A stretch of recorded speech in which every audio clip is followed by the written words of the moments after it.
বিশ্বকাপ বাছাইয়ে দলটা ছিল টালমাটাল। ঘরে বাইরে মাঠ থেকে ড্রেসিং রুমে স্বস্তি নাই কোথাও।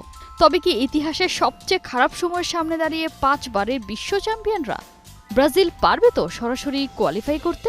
গভীর রাত পেরিয়ে অবশেষে এলো সোনালী সকাল। ব্রাজিল ঠিকই খুঁজে নিয়েছে জয়ের মোমেন্টাম।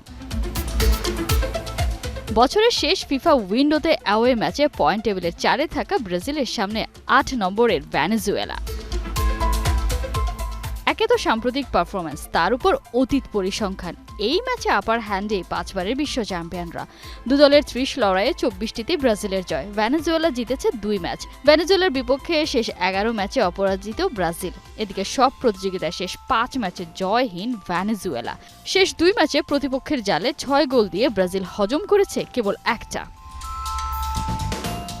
ভেনেজুয়েলার বিপক্ষেও ইনজুরির লম্বা লিস্ট দোরিভেলের হাতে। Neymar, Alisson Becker, Rodrigo, Militao, কোথাও নেই কোনো সুখবর। তার উপর খানিকটা চিন্তা বাড়িয়েছেন ভিনিসিয়াস জুনিয়র। রিয়ালের জার্সিতে উড়ন্ত ফর্মে, অথচ জাতীয় দলের হয়ে নামলেই বদলে যান এই ফরওয়ার্ড। ভিনি অস্বস্তিতে রাখলেও ব্রাজিলকে আত্মবিশ্বাস দিচ্ছে রাফিনিয়ার পারফরম্যান্স। নভেম্বরের শিডিউলের 2 ম্যাচেই রাফিনিয়ায় দলটা নিউ নাম্বার 10।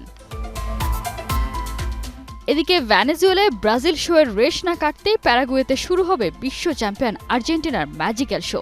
হাই ভোল্টেজ ক্ল্যাশে 6-এ থাকা ট্রিকি প্যারাগুয়ের সামনে মেসি অ্যান্ড কোং। প্যারাগুয়ের বিপক্ষে হেড টু হেড পরিসংখ্যানে আর্জেন্টিনারই আধিপত্য। দু দলের 111 লড়াইয়ে আলবিসেলেস্তাদের জয় 60 ম্যাচে। প্যারাগুয়ে জিতেছে 16 ম্যাচ। প্যারাগুয়ের বিপক্ষে শেষ 6 ম্যাচ অপরাজিত আর্জেন্টিনা। শেষ 15 ম্যাচে মেসিরা হেরেছে কেবল 1 ম্যাচ। আর প্যারাগুয়ের বিপক্ষে শেষ 12 লড়াইয়ে আর্জেন্টিনার হার 1 ম্যাচে। ব্যক্তিগত পারফরম্যান্সের তালিকায় সবার উপরে লিওর নাম। বিশ্বকাপ বাছাই মেসির ধারের কাছে নেই তার কোনো সতীর্থ। গেল ম্যাচে বলিভিয়ার বিপক্ষে করেছিলেন ক্যারিয়ারের 10 নম্বর হ্যাট্রিক। সব মিলিয়ে লিওর গোল এখন 6টা। 3 গোল নিয়ে তারপরেই নিকোলাস ওতামেন্দি। প্যারাগুয়ের বিপক্ষে স্কালোনির সম্ভাব্য 4-3-3 ফরমেশনে লিও মেসির সাথে থাকছেন লাউতারো মার্তিনেজ আর হুলিয়ান আলভারেজ। কোহিনুর কণা, 71।